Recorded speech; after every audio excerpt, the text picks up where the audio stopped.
सुबह की ताजी रोटी जब तवे पर टिकती है तो सुनहरी क्रस्ट पर हल्की हल्की फूटकर उठती हुई खुशबू सबको लुभाती है।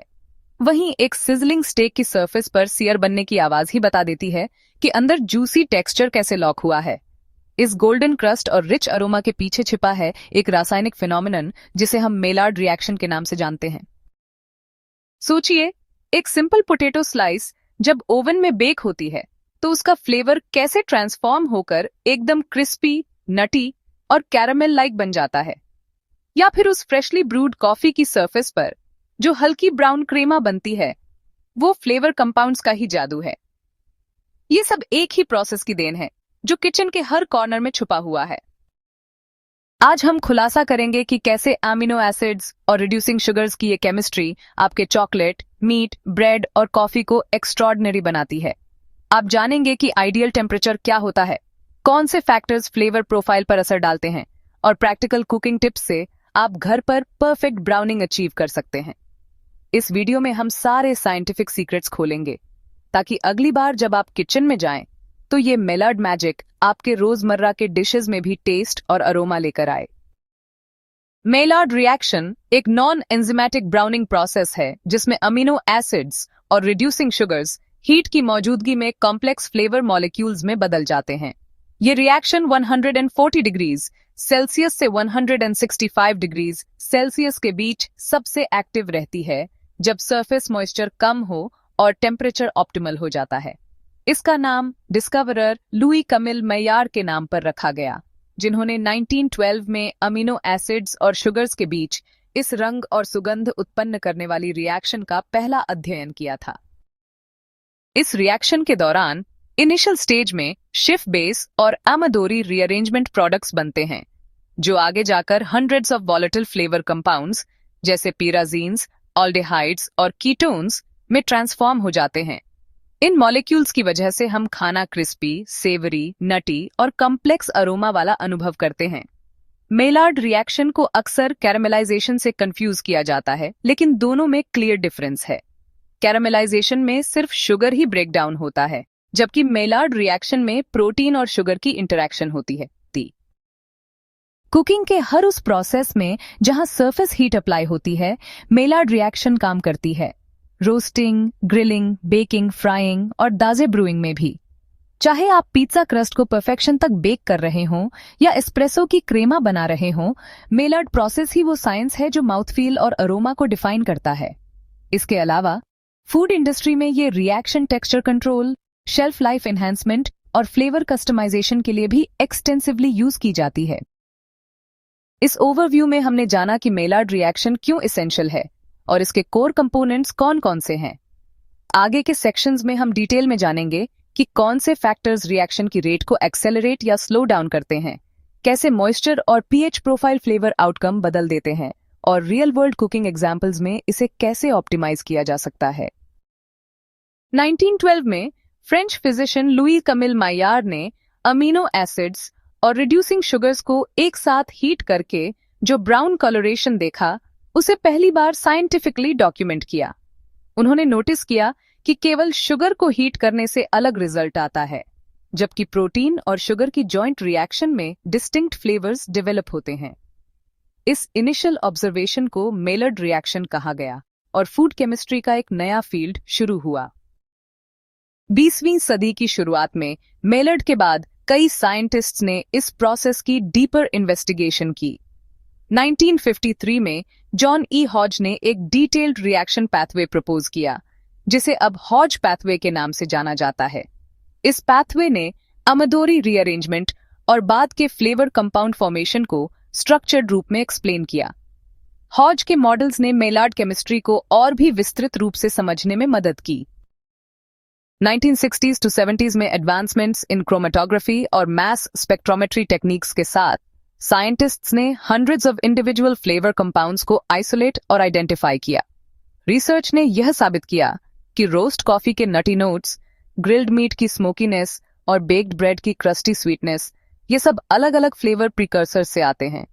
इसकी वजह से फूड इंडस्ट्री ने टारगेटेड फ्लेवर एनहांसर्स और ब्राउनिंग एजेंट्स डेवलप किए। 1990s से अब तक मेलार्ड रिसर्च ने हेल्थ एस्पेक्ट्स न्यूट्रिशन इम्पैक्ट्स और एडवांस्ड कुकिंग मेथड्स जैसे sous vide, infrared heating, microwave browning आदि पर भी ध्यान दिया। मॉडर्न शेफ्स और टेक्नोलॉजिस्ट्स इन इनसाइट्स का इस्तेमाल मोलेक्युलर गैस्ट्रोनॉमी टेक्निक्स में इनोवेटिव डिशेस बनाने के लिए कर रहे हैं।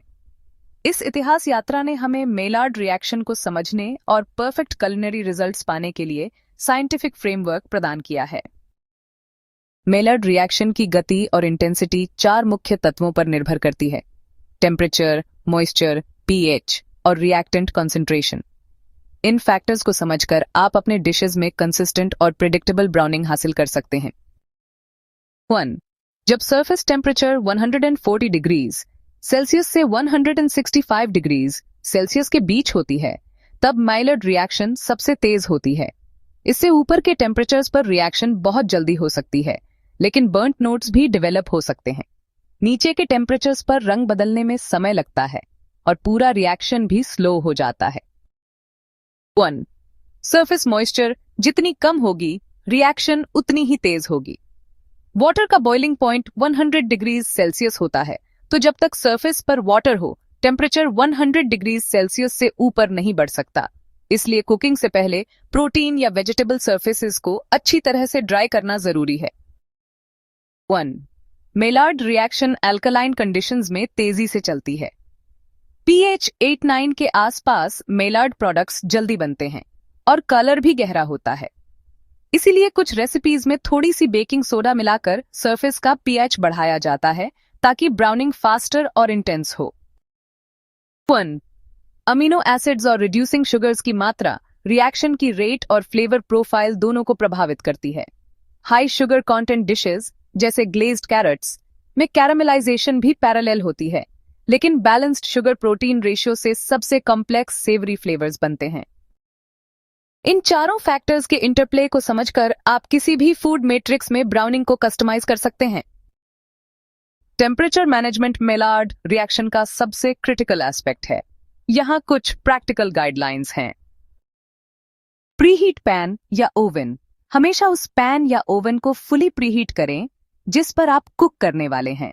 पैन की temperature 180 degree Celsius 200 degree Celsius तक पहुंचने पर ऑयल फ्यूम्स आनी शुरू हो जाती हैं, जो परफेक्ट सीयर या रोस्ट के लिए आइडियल है। Use heavy bottomed cookware.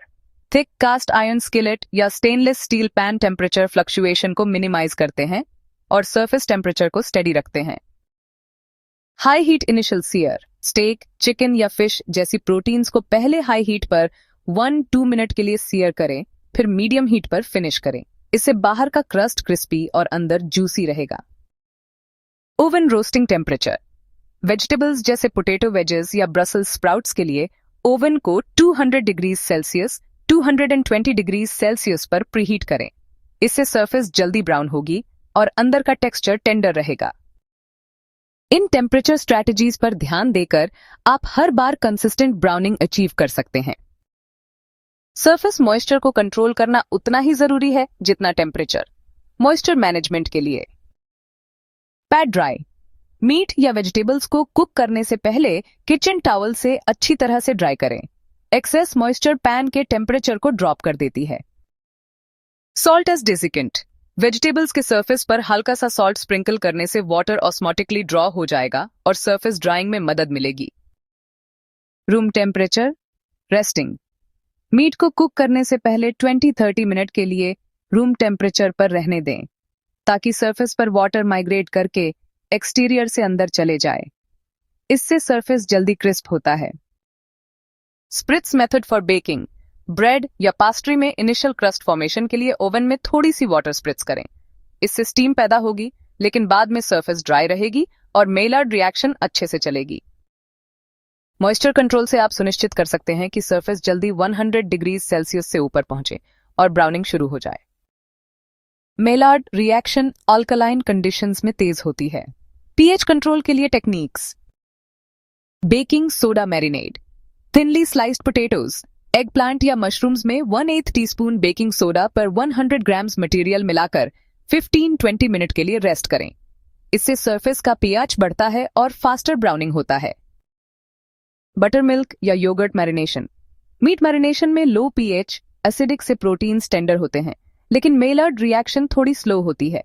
अगर क्रिस्पी क्रस्ट चाहिए तो फाइनल रिंस के बाद हल्की अल्कलाइन ड्राई रब लगाएं। अल्कलाइन ग्लेजेस, सोय सॉस, टमरी या फिश सॉस जैसे कॉन्डिमेंट्स में BAI naturally slightly alkaline properties होती हैं। इन्हें ग्लेज के रूप में अप्लाई करने से कलर डीपन होता है। pH एडजस्टमेंट करने से आप रिएक्शन किनेटिक्स और फ्लेवर प्रोफाइल दोनों को मैनिपुलेट कर सकते हैं।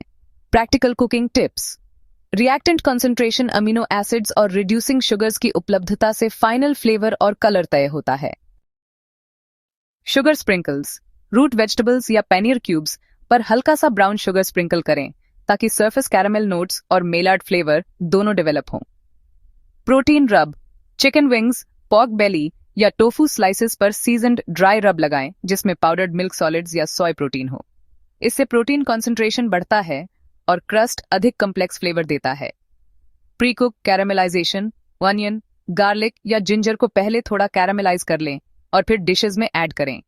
इससे नेचुरल रिड्यूसिंग शुगर्स पहले से एक्टिवेट हो जाते हैं।